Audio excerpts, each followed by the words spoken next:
नमस्कार, बहुत स्वागत है आपका स्वदेश न्यूज में। मैं हूं आपके साथ अंशुल शर्मा। आप देख रहे हैं विजय का पर्व। जी हां, रक्षा मंत्री राजनाथ सिंह ने रविवार को दिल्ली के इंडिया गेट पर स्वर्णिम विजय पर्व का उद्घाटन किया। यह आयोजन 1971 के युद्ध में भारत की ऐतिहासिक जीत और भारत बांग्लादेश की दोस्ती के 50 साल पूरे होने की याद में मनाया जाता है।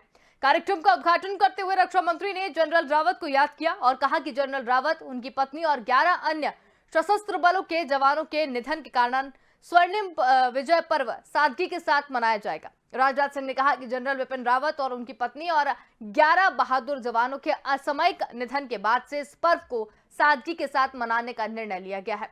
मैं सभी को श्रद्धांजलि अर्पित करता हूं। इसके साथ ही ग्रुप कैप्टन वरुण सिंह के इलाज का कमांड अस्पताल में चल रहा है। आपको बता दें कि एक घातक हेलीकॉप्टर दुर्घटना में जनरल रावत समेत 12 अन्य लोगों की जान चली गई थी। 1971 के भारत बांग्लादेश युद्ध के बारे में बात करते हुए राजनाथ सिंह ने कहा कि भारत ने बांग्लादेश में लोकतंत्र की स्थापना में अहम योगदान दिया है। आज हम बहुत खुश हैं कि पिछले 50 वर्षों में बांग्लादेश विकास के पथ पर आगे बढ़ा है। रक्षा मंत्रालय के अनुसार 1971 के युद्ध के दौरान इस्तेमाल किए गए प्रमुख हथियारों और उपकरणों के प्रमुख लड़ाइयों के अंश के साथ प्रदर्शित किया जाएगा। उद्घाटन के बाद ये कार्यक्रम आम लोगों के लिए खुला रहेगा। समापन समारोह 13 दिसंबर को होगा, जिसमें राजनाथ सिंह फिर शामिल होंगे। बांग्लादेश समेत कई गणमान्य व्यक्ति भी इसमें मौजूद रहेंगे। तो विजय गाथा के ऊपर आज हम बात करने वाले हैं। 3 दिसंबर 1971 को यहाँ पर जो हुआ था, एक ऐतिहासिक जो युद्ध यहाँ पर हुआ था, उसके ऊपर यह विजय दिवस मनाया जाता है। विजय गाथा के बारे में आज हम बात करेंगे। दमनकारी नीतियों का सहारा ले रहा था पाक, उसके ऊपर भी हम बात करेंगे। अत्याचारों से बचने के लिए बंगाली हिंदू ले रहे थे हिंदुस्तान में शरण। तो इन सारे मुद्दों को लेकर हम बात करेंगे। तो इंडिया गेट पर स्वर्णिम विजय पर्व का आयोजन किया गया है। रक्षा मंत्री राजनाथ सिंह ने इसका उद्घाटन किया है और 2 दिन के स्वर्णिम विजय पर्व पर रक्षा मंत्री ने कहा कि हेलीकॉप्टर हादसे में मृतकों को श्रद्धांजलि, सीडीएस की कमी महसूस हो रही है। तो इन्हीं सब विषयों पर हम बातचीत करेंगे, जिसके लिए हमारे साथ रक्षा विशेषज्ञ अनुपम तिवारी और रक्षा विशेषज्ञ राजेश भारती जी हमारे साथ जुड़ गए हैं। आप दोनों का ही बहुत स्वागत है। अनुपम जी, आपसे जानना चाहेंगे 1971 की लड़ाई के ऊपर आज जो स्वर्णिम विजय दिवस मनाया जा रहा है, उसके ऊपर आज काफी सारी बातें राजनाथ सिंह जी ने कही। तो सबसे पहले तो दर्शकों को हम यही बताना चाहेंगे और आपसे जानना चाहेंगे कि यह ऐतिहासिक युद्ध किस तरीके से था, किन किन लोगों के बीच हुआ था और किस तरीके से भारत ने ऐतिहासिक जीत जो है वो हासिल की थी। देखिए अंशुल, भारतीय सेना का जब भी इतिहास लिखा जाता है तो उसमें 90 में लिखा जाता है और ये सबसे स्वर्णिम अक्षरों में इसलिए लिखा जाता है कि उस समय भारत को सैन्य ताकत नहीं हुआ करता था। भारत का दबदबा इस तरह से नहीं था कि वो दुनिया में किसी तरह की सैनिक बढ़ते हासिल कर सकता, लेकिन भारत ने सैन्य और कूटनीति दोनों का इतना अच्छा परिचय दिया इस युद्ध में कि भारत ने ईस्ट पाकिस्तान को पश्चिमी पाकिस्तान से अलग करने में सफलता पा ली। और इसके पीछे का अगर बैकग्राउंड पे जाएं तो हकीकत में भारत का इस युद्ध से कोई लेना देना नहीं था। शुरुआती दौर पर ये सिर्फ और सिर्फ पाकिस्तान अग्रही युद्ध था जो उनके पूर्वी इलाके और पश्चिमी इलाकों के बीच में हो रहा था। पूर्वी इलाकों के बंगाली, बिहारी और उर्दू, नॉन उर्दू स्पीकिंग जितने भी पीपल थे, उनके साथ एक भेदभाव की नीति अपनाई जा रही थी। और 1971 में एक जब उनका चुनाव हुआ, वहां पर राजनीतिक चुनाव हुआ, तो उस चुनाव में पूर्वी पाकिस्तान की जो अवामी लीग थी उसने एक लैंडस्लाइड विक्ट्री वहां पर दर्ज करी, जिस विक्ट्री को पश्चिमी पाकिस्तान के नेताओं ने मानने से इनकार कर दिया और सारी फसाद की जड़ वहीं शुरू होती है। उसके बाद बहुत सारी चीजें, बहुत सारे तथ्य खुलकर के सामने आए। पाकिस्तान ने मार्शल लॉ लगाया उन लोगों के ऊपर, बहुत तरह के जीनोसाइड प्रयोग किए गए, कई सारे निर्दोष लोगों को वहां पर मारा गया और भारत के साथ एक ऐसी समस्या सामने खड़ी हो गई जिसके लिए भारत बिल्कुल तैयार नहीं था और वो समस्या थी बांग्लादेश के शरणार्थियों की। अचानक से शरणार्थियों की बाढ़ भारत के बांग्लादेश से सटे हुए इलाकों में आने लग गई और जब ये बाढ़ आई तो भारत को इंटरवीन करना पड़ा, मजबूरन करना पड़ा। और जब भारत ने इंटरवेन किया, यानी कि भारत ने ह्यूमैनिटेरियन ग्राउंड्स पर उन शरणार्थियों को अपने यहाँ शरण देनी शुरू कर दी, तब पाकिस्तान को इस चीज की बहुत ज्यादा मिर्ची लगी और पाकिस्तान ने भारत के ऊपर सीधा अटैक कर दिया पश्चिमी क्षेत्र से, यानी राजस्थान और कश्मीर के इलाकों की तरफ से अटैक कर दिया। अब भारत न चाहते हुए भी इस युद्ध में कूदना ही था और भारत कूदा और इस तरह से कूदा कि भारत ने एक निर्णायक जीत हासिल करी और इस जीत के माध्यम से पूर्वी पाकिस्तान के उन बेसहारा लोगों को जिनका पश्चिमी पाकिस्तान दमन कर रहा था, उनको आजाद करवाया। पाकिस्तान की को नाको चने चबवाए, और बांग्लादेश जिससे एक नया देश का जन्म भारत की वजह से हुआ, उसकी जो भी सुरक्षा थी उसकी जिम्मेदारी भारत ने ली। और भारत उस समय अंतरराष्ट्रीय शक्तियों के भी निशाने पर आया, ये भी ध्यान रखें। जैसा मैंने शुरुआत में कहा था, भारत कोई बहुत बड़ी सैन्य ताकत नहीं था, लेकिन अंतरराष्ट्रीय शक्तियां, जिसमें आप अमेरिका का और उस समय चीन का नाम ले सकते हैं, खुल करके भारत के विरोध में और पाकिस्तान के सपोर्ट में आ गई थी। लेकिन भारत ने इसकी भी चिंता नहीं करी थी, और भारत के लिए जो हमारे फोर फादर्स का जो विजन था कि हमारे लिए इंसानी जान बहुत ज्यादा कीमती है, तो भारत ने इंसानी जानों की रक्षा करते हुए बांग्लादेश को आजादी दिलाई। और अमेरिका या चाइना या अन्य देशों के दबदबे का भी भारत ने सामना किया। और उस समय की जो हमारी मिलिट्री लीडरशिप थी और उस समय की जो राजनीतिक लीडरशिप थी, इसने एक बहुत ही बेहतर समन्वय वाला खेल दिखाया। और इसके साथ ही एक जो जीनोसाइड का दौर जो बांग्लादेश में चल रहा था, उससे बांग्लादेशियों को मुक्ति मिली। भारत की सेना ने इसमें तमाम तरह के ऑपरेशंस किए और दुनिया की जो सबसे बड़ी मिलिट्री सरेंडर था उसको अंजाम दिया। करीब 1 लाख के करीब पाकिस्तानी सिपाहियों को भारतीय सेना के सामने आत्मसमर्पण करना पड़ा था। दुनिया ने कभी उसके पहले इस तरह की कोई घटना न देखी थी, न उसके आगे आज तक भी नहीं देखी है। इतनी बड़ी तादाद में एक देश के सैनिक दूसरे देश के सामने सरेंडर कर जाते हैं, वो एक अभूत कि भारत का जो जब भी सैन्य इतिहास लिखा जाएगा 1971 वार के, इस अध्याय को बहुत ही सुनहरे अक्षरों में लिखा जाएगा। बिल्कुल अनुपम जी, बहुत ही अच्छी तरीके से आपने जानकारी दी और बहुत अच्छे से आपने समझाया है कि स्वर्णिम अक्षरों में आखिर क्यों इस दिन को लिखा जाता है। राजेश भारती जी, आपसे भी सवाल मेरा यही है, 1971 के युद्ध की अगर बात की जाए तो हमेशा सत्य और न्याय के लिए प्रतिबद्ध रहा है। आप किस नजरिए से देखते हैं और आप क्या कहना चाहेंगे आज के दिन को? अंशुल जी, अनुपम जी ने जिन बातों को कहा वो काफी कुछ, फिर भी मैं थोड़ा सा उसमें एक ऐड करना चाहता हूँ। बिल्कुल। देखिए, ये जो बांग्लादेश का निर्माण है और बांग्लादेश का एक देश के रूप में बनना है, यदि हम देखें आजादी के समय पाकिस्तान में मुख्य रूप से Punjab, Sindh, Balochistan, northern western frontier और ये जो अब बांग्लादेश है, पूर्वी पाकिस्तान, इनको मिला के ये पाकिस्तान बना और धर्म के आधार पे एक पाकिस्तान का निर्माण हुआ।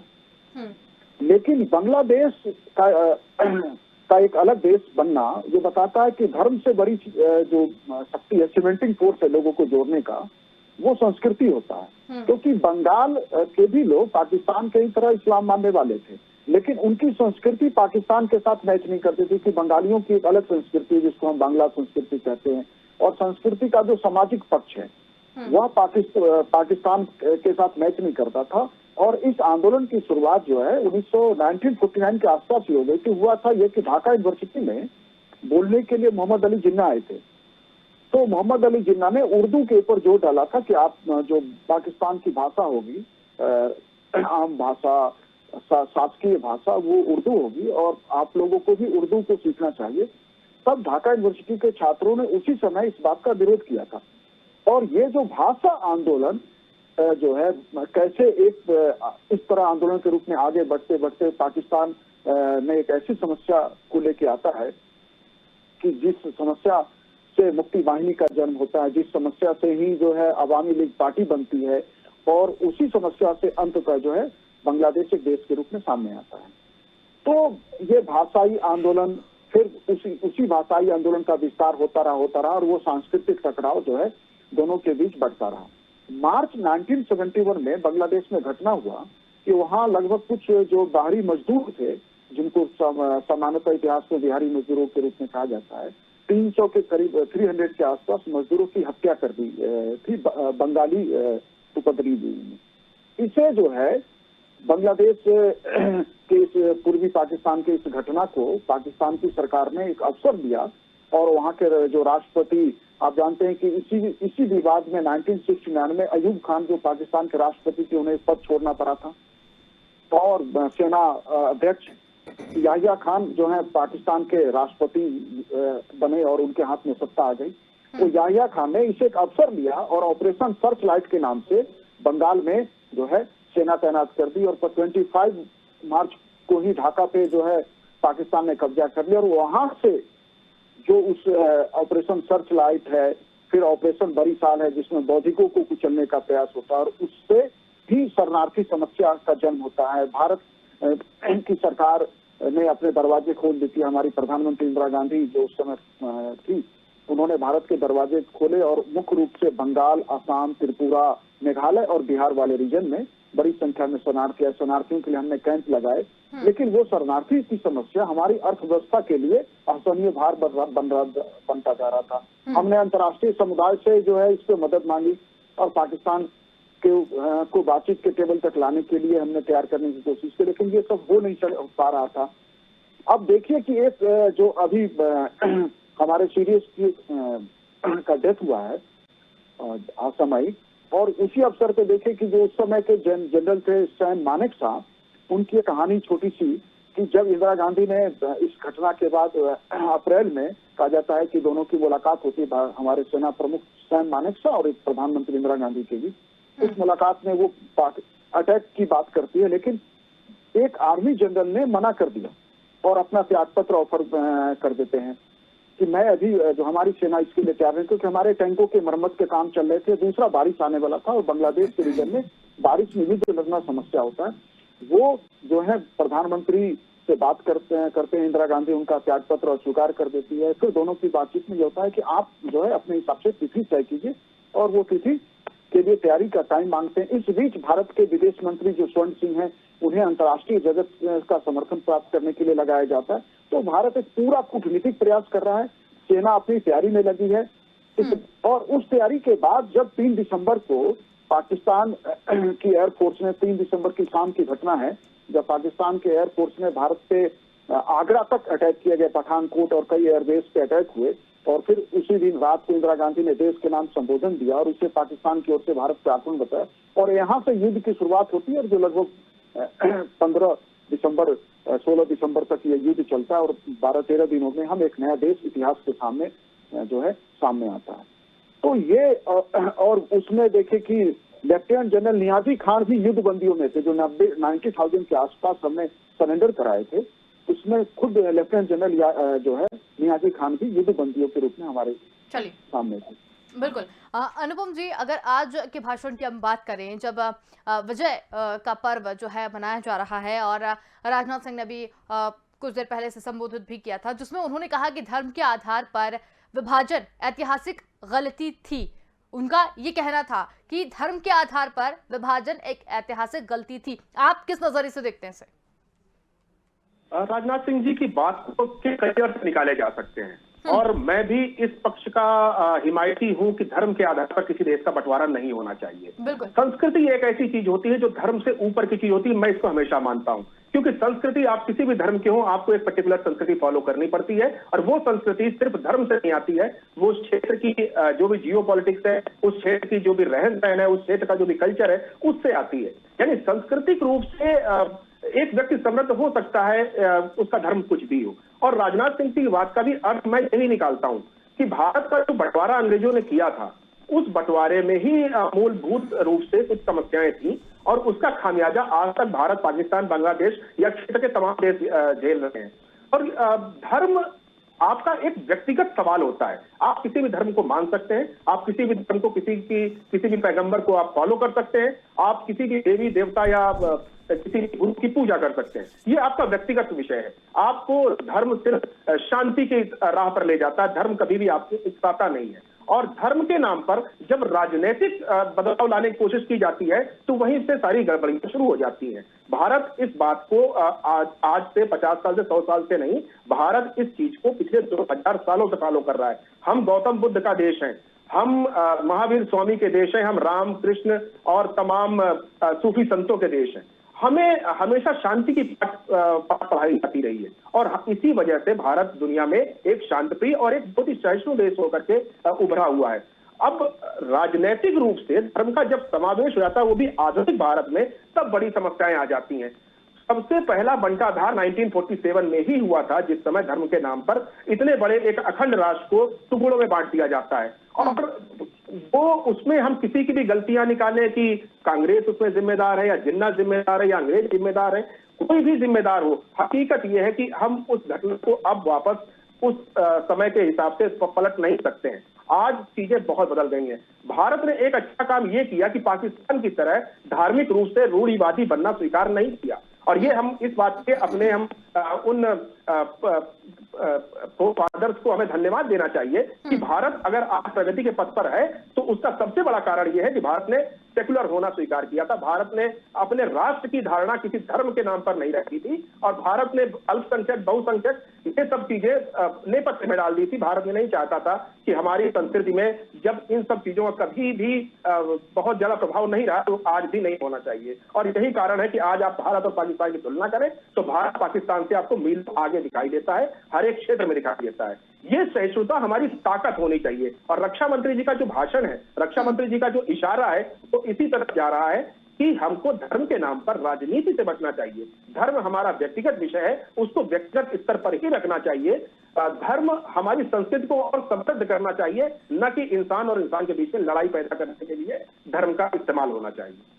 अनुपम जी, लेकिन एक सवाल ये निकल के आता है, अगर राजनाथ सिंह जी के इस बयान को देखें कि धर्म के आधार पर विभाजन जो है वो ऐतिहासिक गलती थी, चलिए तर्क आपके भी है, उसे भी मान लेते हैं, और कहीं ना कहीं हम सभी का व्यक्तिगत एक तर्क है कि भाई धर्म के आधार पर विभाजन तो नहीं होना चाहिए। मतलब आप एक विशेष धर्म को लेकर आप अपना अलग स्वदेश नहीं बना सकते, ये स्वाभाविक सी चीज है।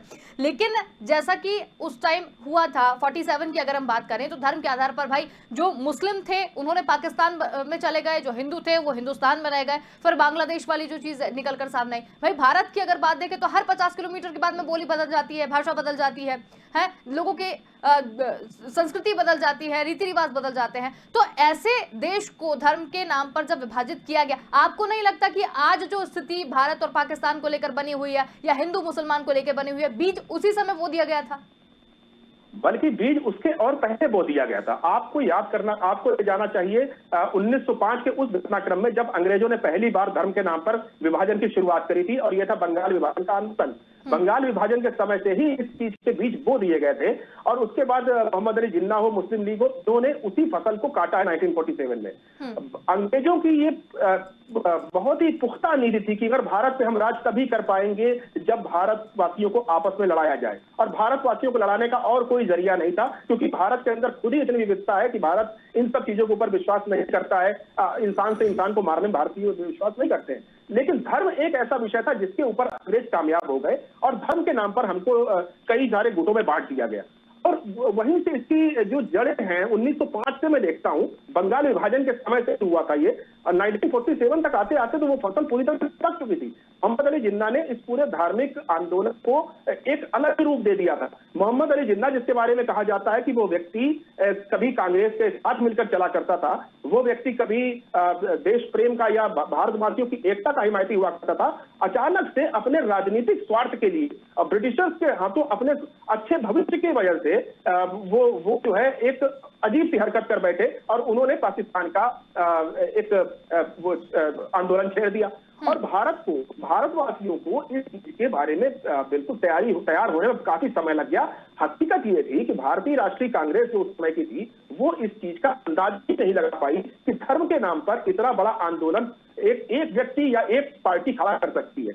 उसने तमाम ऐसे झूठे सच्चे सारी घटनाओं को जोड़ करके पूरे देश के मुसलमानों को इस तरह भड़काया कि लोग खून खराबे पर उतर आए और अपना एक अलग नेशन की मांग करने लगे। लेकिन आपको ये याद रखना चाहिए, जब भारत आजाद हुआ तो पाकिस्तान से ज्यादा मुसलमानों की जनसंख्या हिंदुस्तान में थी। यानी भारत में बहुत सारे मुसलमान ऐसे थे जो जिन्ना की इस थ्योरी को नकार रहे थे।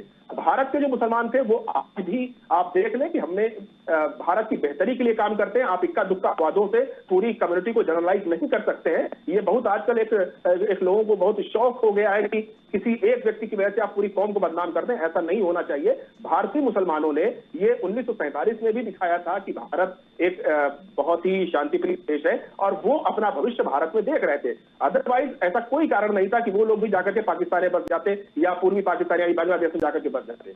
बांग्लादेशियों को भी ये चीज 1971 में समझ में आई थी। उसके पहले से वो लोग पाकिस्तान और मोहम्मद अली जिन्ना के प्रेम में पागल हो रखे थे। लेकिन जब उनको अपने अंदर ये समझ में आया कि नहीं, ये चीज गलत थी, धर्म के नाम पर जो विभाजन हुआ था वो गलत था, धर्म के बजाय अगर संस्कृत के हिसाब से विभाजन हुआ होता तो शायद अलग होता, और अगर संस्कृत के हिसाब से विभाजन होता तो विभाजन होता ही नहीं।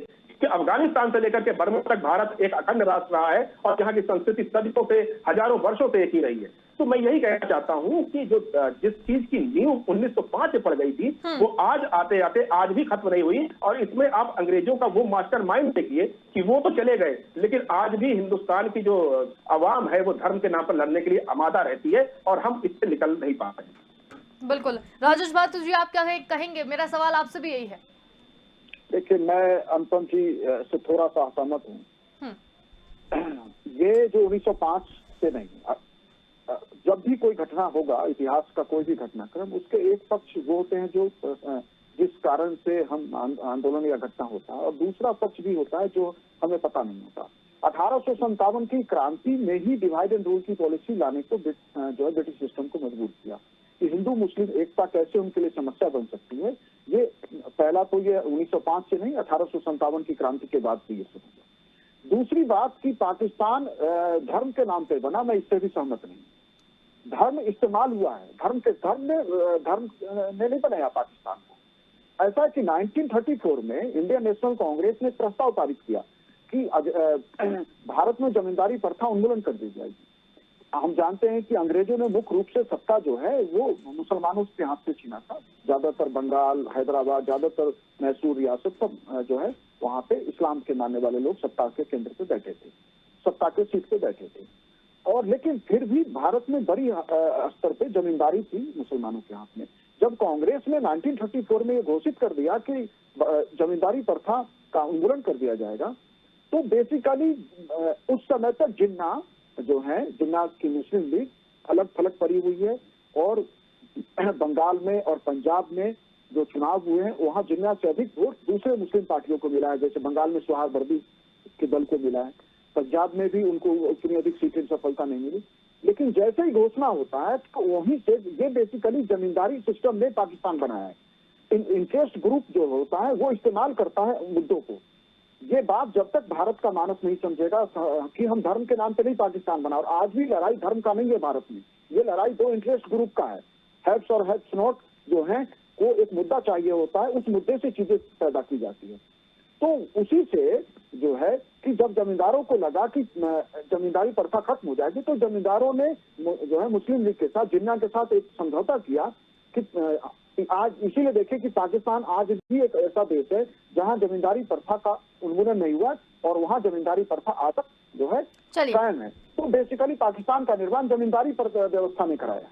बिल्कुल। अनुपम जी, समय बहुत कम है, संक्षिप्त में क्या आप जवाब देना चाहेंगे इनकी बात का?